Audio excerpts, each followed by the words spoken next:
Hello everyone, we're going to take a look at the new Mill Toolpath today just to give you a rough guide on how to use it and what some of its features are. We'll start by loading up the Roadrunner file.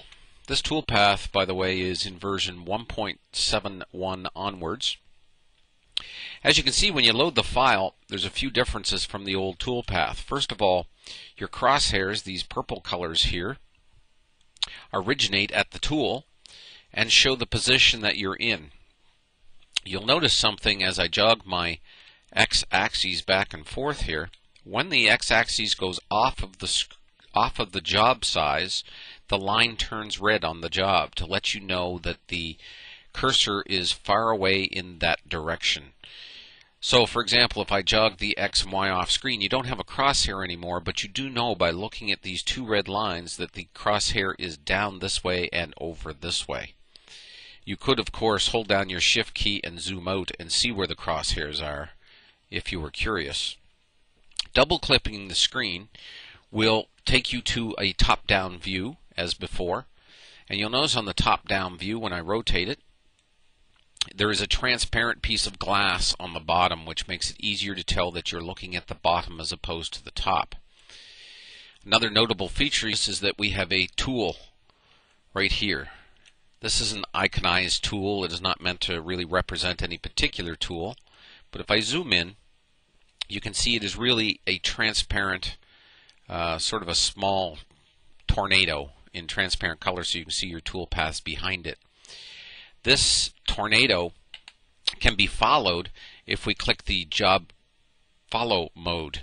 Now if I were to run this file, the toolpath will continue to display the tool as it cuts the job. You can turn off jog follow at any time and the job will continue, so you can see some detail perhaps that was cut. Hitting jog follow again and you'll begin to follow the path. You'll notice when I'm following the path that I no longer leave a green line behind us. These are technical requirements. Unlike programs like ArtCam and other graphical display programs, we have a controller to run here and time is finite. So we have to optimize time as much as we can, and we play a lot of tricks in order to display all the fancy stuff you're about to see. So one of the downsides to that is if you're in jog follow mode, all you're going to see is the last move to move distance. This will tell you how fast the tool is moving versus how fast the program updates. The tail part of this line would be the last known location, and the tip would be the present location. Turning off jog follow though, and we can leave the line behind. Now you can't zoom or pan when the program is cutting because we don't want to interrupt the pulse stream. But you can feed hold, and at feed hold you could zoom out in the normal way. You can pan also, and it doesn't matter what angle you're at, the pan works perfectly to get you centered. So double clicking takes you to your top down. Double clicking again takes you to an automatic ISO view that you know you'll always go to, so it's kind of quick to just click back and forth. You can do that also while you're cutting. If I start the job again, we can see now we're cutting the job. A double click takes us to top down, and a second double click takes us to the job. Now I'm going to hit feed hold for a second. One thing you'll notice here is that your eye will be drawn to a movement going on the toolpath screen, and that's because my spindle is on at the moment.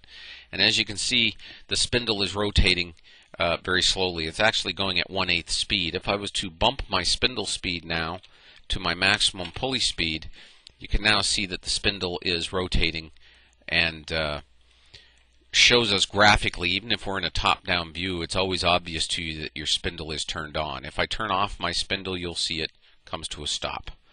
Turn my spindle back on and restart my job. Now you do not need to regen this display after zeroing your X, Y, and Z coordinates. However, there is a caveat to all this. This display works very well, and I don't think that you'll have many problems with it. But one of the new rules is you cannot have an A in any of your rotational axes. If you're not using them, you must zero them. To show you an example of why, I'm going to put 45 degrees into my A axis, which you can't see me do, but I just did. I'm now going to regenerate the display. What you'll see is that my toolpath is way down here and rotated at 45 degrees. This is because this toolpath display takes into account rotational changes.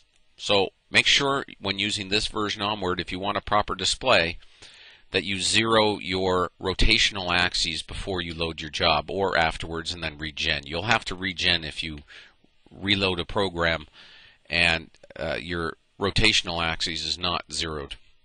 So take note of that particular issue. And here's why. I'm going to load a file now, which is a ring that someone sent me earlier this week for support. And if I double click and look straight down and then double click to ISO, you can see that what we see is the actual ring that this person has sent me. There are a few rules to be followed here which may morph a little bit as we get a little bit more complete the work on the rotational tool path.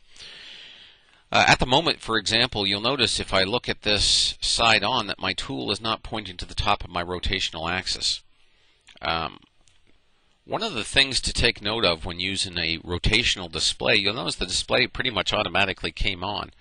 However, in the toolpath settings, if I just drag this up here, you can see that we have an A-axis offset. Mine are set to 0 at the moment. And what that's telling the system is that my center of rotational axes is at machine coordinate 000.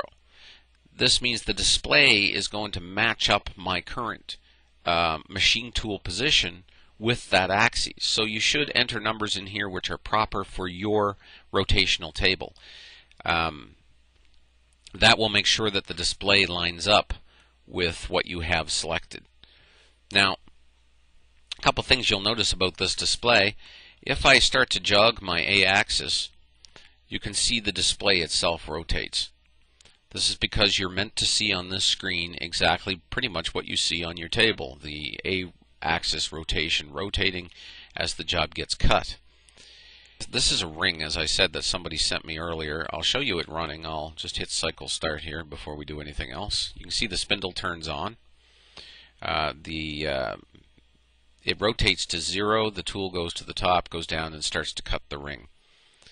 This ring is being cut in the x-axis across the wax cylinder, and you can see every time it takes a path, it rotates the ring and takes another path. So what you're seeing is the actual cut process involved in cutting that ring. This display is pretty much automatic. You shouldn't have to do much to get a good display, but we're working on making it more bulletproof at the moment.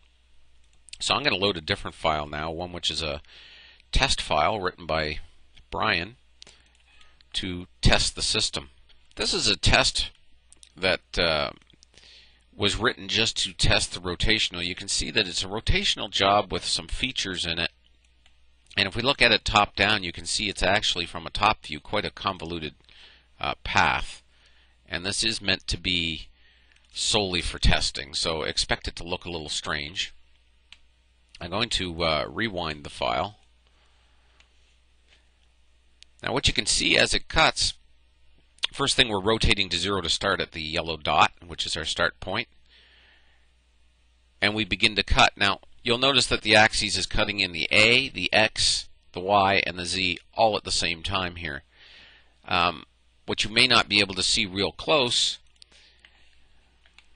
and I'm going to feed, hold, and zoom us in on that so that you can see it closer, is that the tool head itself is rotating because this is a 6-axis job.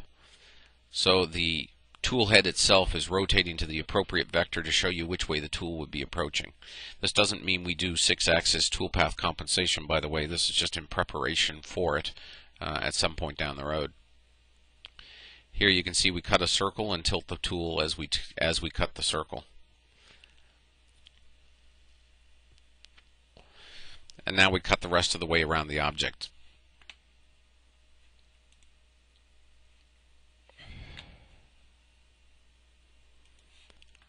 I'm going to zoom this out so that you can see that somewhat better.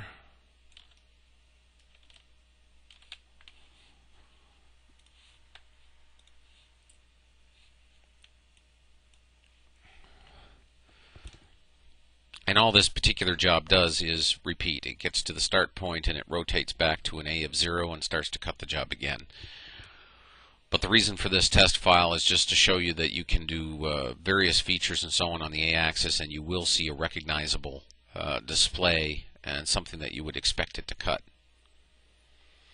Again, the A-axis display is a little bit harder to use at the moment because you have to understand something about offsets and where you're positioning your rotary table. But as long as you position your rotary table in the machine coordinates that you've specified, you really shouldn't have too much of a problem in terms of making it work.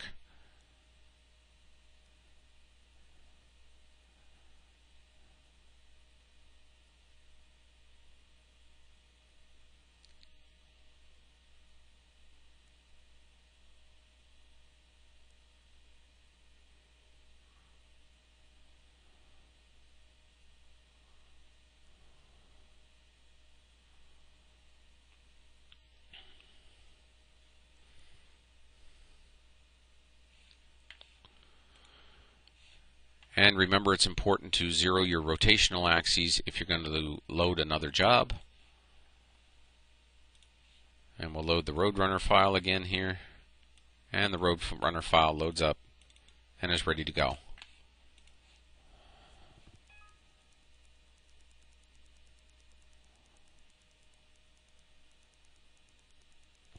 Jog follow mode again. And drop off from jog follow. If you do display mode, you have to stop in order to do it, of course. But you can switch to a job. You can see the box representing the soft limits of the system, and your job is in the middle. My soft limits are set rather large at the moment. You can see that they encompass all axes in a cube.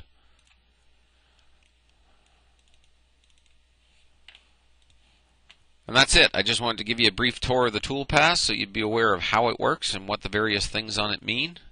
And you'll see this Toolpath as it stands in 1.71, which should be out this week. Thanks. Have fun.